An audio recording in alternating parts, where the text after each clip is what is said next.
একটা কথা জীবনের সাথে সেট করে নিতে হবে, আমি জিতি নয় শিখি, আমি কখনো হারি না। মানুষের কাছে যত বেশি আশা করবা তত বেশি কষ্ট পাবা। মানুষ হচ্ছে সবচেয়ে বড় বেঈমান। যার কাছে যত বেশি আশা রাখবা সে তোমাকে তত বেশি ভাগবে। একজন ব্যক্তি সুদ খাচ্ছে, জিজ্ঞাসা করে দেখেন কেন খায়, বলবে তার সন্তানের জন্য খায়, তার বউয়ের জন্য খায়, তার মা বাবাকে দেখতে হবে তাই খায়, তাই না?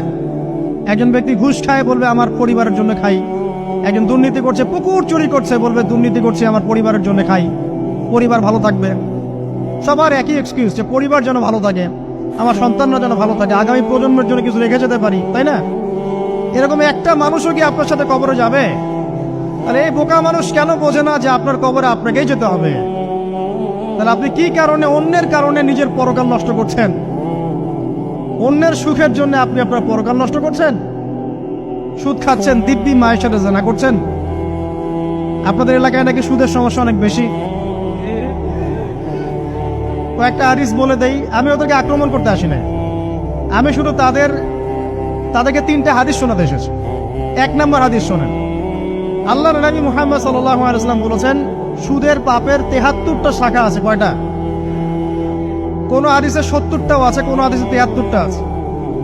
বলছেন যে সবচেয়ে নিচের শাখাটা হচ্ছে, সুদের পাপের সবচেয়ে নিচের শাখা হচ্ছে যে যেন কোনো ব্যক্তি তার মাকে রেপ করলো, তার মাকে ধর্ষণ করলো। ১ দিরহাম যে ব্যক্তি সুদ খায়, সহিহ বুখারীতে আরেকটা হাদিস এসেছে, সে যেন ৩৬টা মেয়েকে ধর্ষণ করলো। আর আমি একটা কথা বানায় বলছি না, যদি বিশ্বাস না হয় কওমি মাদ্রাসা আছে, আলেম ওলামা আছে, গিয়ে বুখারী খুলতে বলেন, পড়তে বলেন, তাহলে একবার পড়তে বলেন, দেখেন যদি না থাকে তাহলে আমাকে এর সাথে থাপ্পড় দিয়ে দেয়। যদি না থাকে হাদিস এটা, তাহলে আমার গালে একটা থাপ্পড় দিয়ে যায়। আর যদি থাকে তাহলে আল্লাহর রাস্তায় সুদ খাওয়া ছেড়ে দেন। কোনটা করবেন? চ্যালেঞ্জ করবেন? নবীজি বলেছেন, একটা দিরহাম যে ব্যক্তি সুদ খায়, দিরহাম মানে কি? রৌপ্য মুদ্রা। এটা এখন দেখতে পারবেন না, জাদুঘরে আছে। আমি একদিন মরে যাব, আমারে কবরে যাইতে হবে। কবর থেকে একদিন আমাকে হাসরের ময়দানে বিচারের জন্য দাঁড় করানো হবে।